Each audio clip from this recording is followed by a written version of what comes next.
स्वागत है आपका बी न्यूज़ नेशन में। मैं हूं आबिद हुसैन शेख। राज्य में कोरोना की दूसरी लहर का कहर जारी। आज राज्य में 2975 कोरोना पॉजिटिव के नए मामले। अब कुल राज्य में कोरोना पॉजिटिव की तादाद पहुंची है 9,92,779 को। 1,262 लोग हुए हैं आज एक ही दिन में डिस्चार्ज, जिससे अब तक डिस्चार्ज होने वालों की तादाद पहुंची है 9,54,678 को। 25,541 एक्टिव केसेस अब जेर इलाज हैं। आज एक ही दिन में 21 लोगों के मरने से 12,541 को पहुंची अब राज्य में कोरोना से मरने वालों की तादाद। आइए देखते हैं जिलों में क्या है कोविड-19 आज के आंकड़े।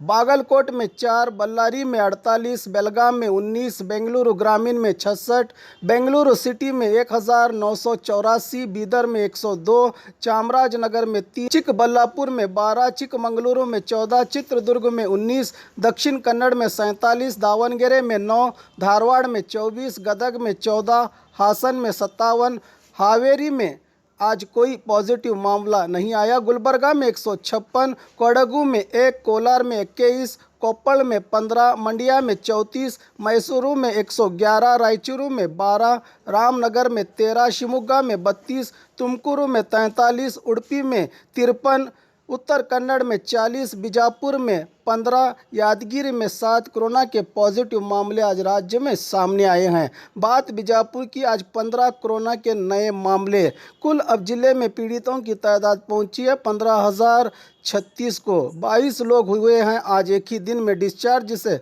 अब तक डिस्चार्ज होने वालों की जिले में तादाद पहुंची है 14,625 को। 204 लोगों का इलाज चल रहा है। अब तक जिले में 207 लोगों की कोरोना से मौत हो चुकी है। हमारे हॉस्पिटल में औरतों से जुड़ी हर बीमारी के इलाज के साथ अब शुरू हो चुका है डिलीवरी, चाहे नॉर्मल हो या सिजेरियन, कम दामों में किया जाएगा। 24 घंटे माहिर डॉक्टरों की निगरानी में। अस्पताल का पता सखाफरोजा 4 नंबर स्कूल के करीब, बीजापुर।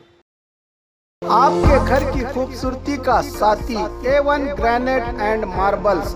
अपने घर की खूबसूरती के लिए हर तरह के फर्श, बाथरूम टाइल्स और आंगन को दिलकश बनाने पार्किंग टाइल्स और चमकदार वेट्रीफाइड और कड़पा कम दामों में आपके बजट और आपके सपनों के घर का हमें है ख्याल। आकर्षित और मन मोह लेने वाले डिजाइन के साथ आज ही विजिट कीजिए A1 ग्रेनाइट एंड मार्बल्स, अतनी रोड, पुष्कर नगर, SYN 752 बीजापुर। मोबाइल संख्या 8073639921 7411651430 पर। और खबरों के लिए देखते रहिए बी न्यूज़ नेशन।